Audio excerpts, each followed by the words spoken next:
กราบทักทายสบายดีพ่อแม่พี่น้องเบิดสู่ปู่สู่คนบ่ว่าจะเป็นทางไกลลาวไทยและก็ต่างประเทศนำเด้อมาพบกับผมกับบ่าวรถ Channel อีกคือเก่ามื้อนี้บ่าวรถจะพาทุกคนมาเบิ่งมาชมบรรยากาศ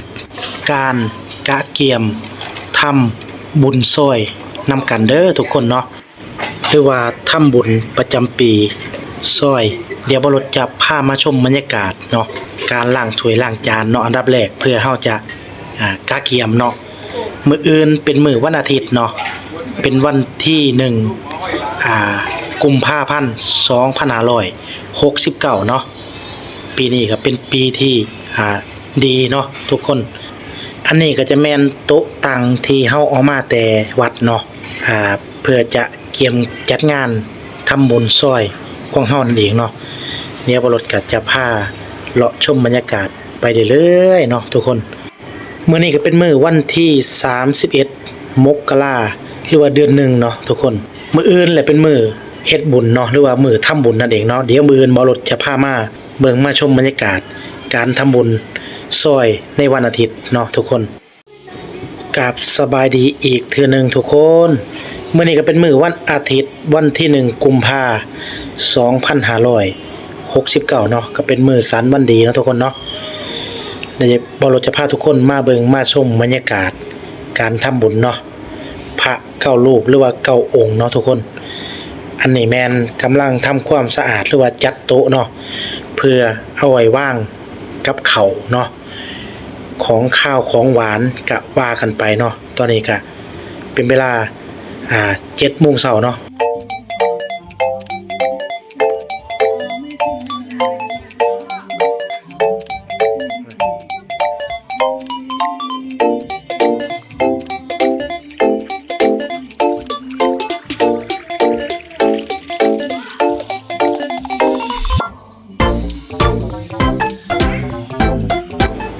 หลังจากที่เฮาจัดโต๊ะจัดตังเป็นที่เรียบร้อยแล้วเนาะ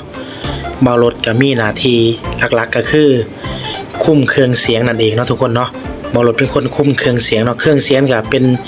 เครื่องเสียงของเฒ่าแก่บ่าวรถเองเนาะ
ได้เข้าใจ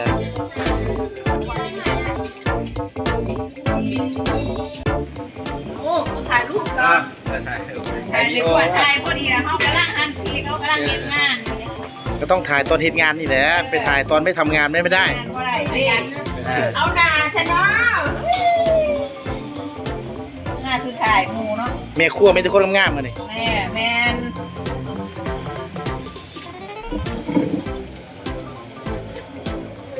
นี่แกงเขียวหวานบ่แกงเขียวหวานไก่ต้มแซ่บโอ้วันต้มแซ่บ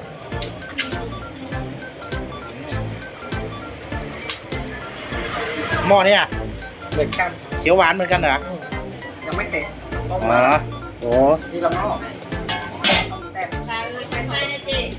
ไปใส่น้ำแน่เอาไปไว้ที่ร้านไปใส่อ่ะ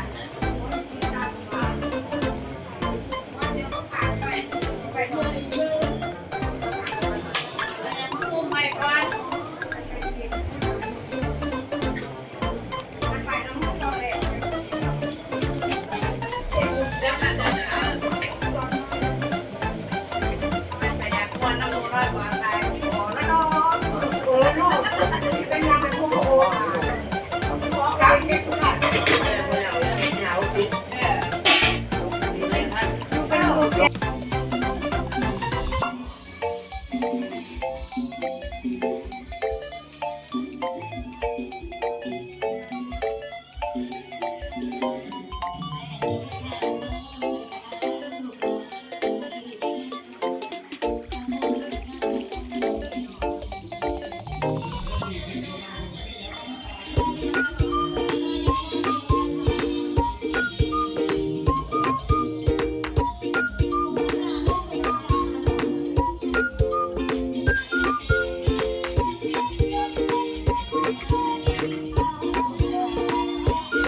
สอบ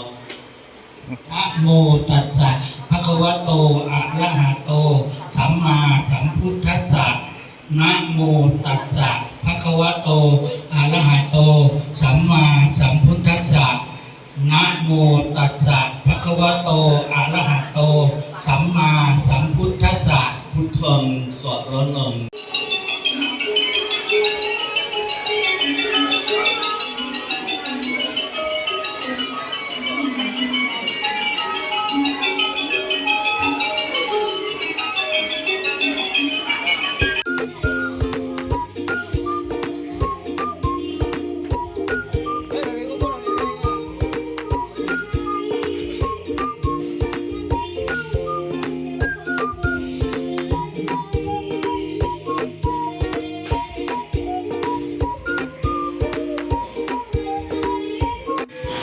หลังจากที่พระเพิ่นกลับเป็นที่เรียบร้อยแล้วเนาะก็จะมีคณะสิงโตเนาะมาเล่นโชว์เนาะภายในบุญซอยเนาะหรือว่าทำบุญซอยของเราเนาะแต่ละปีเนาะเพิ่นก็จะมาแสดงโชว์แบบนี้ทุกปีเนาะทุกคนเนาะเพราะว่าในซอยเฮาก็มีหลากหลายอาชีพเนาะทุกคนเนาะเดี๋ยวบ่รถก็จะพาทุกคนไปเบิ่งไปชมการแสดงสิงโตกันเด้อแล้วทุกคนเนาะตามไปเบิ่งไปชมพร้อมๆกันเลย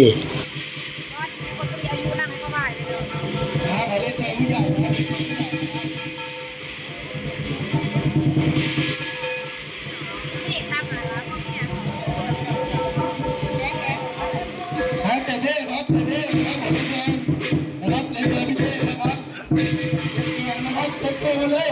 พี่เทพมันดีครับพี่เทพ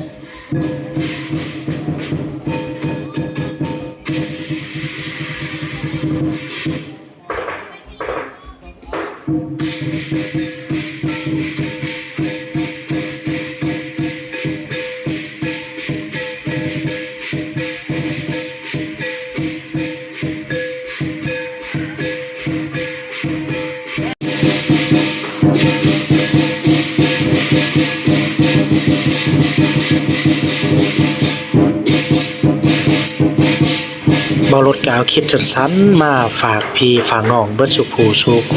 นบ่รถก็ขอจบคลิปลงเพียงส่ำนี้พอกันใหม่คลิปต่อไปทุกคน